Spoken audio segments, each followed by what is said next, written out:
Hello everyone, welcome back to the channel. In today's video, I'm going to show you how to fix missing images in Autocad. Sometimes you attach an image to your Autocad drawing, but later when you reopen the file, the image is missing. This usually happens because Autocad only links to the original image file stored on your computer.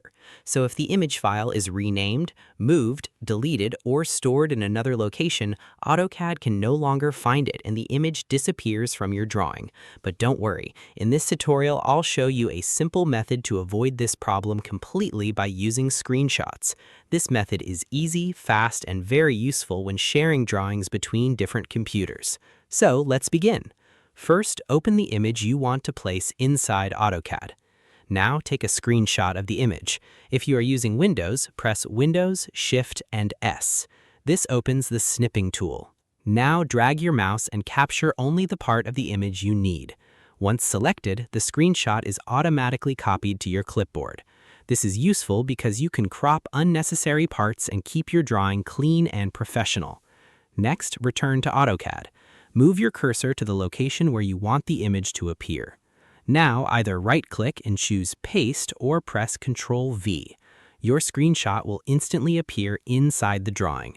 And here's the best part.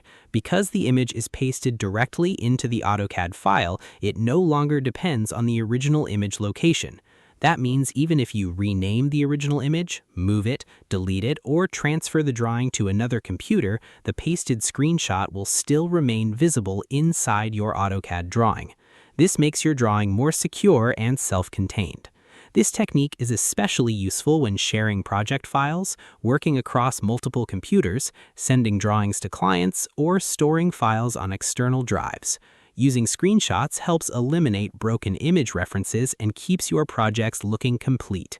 And that's it. You now know how to fix missing images in Autocad using a simple screenshot method. I hope this tutorial helped you. Don't forget to like the video, subscribe to the channel, turn on notifications, and share this tutorial with others learning Autocad. Thanks for watching and happy drafting!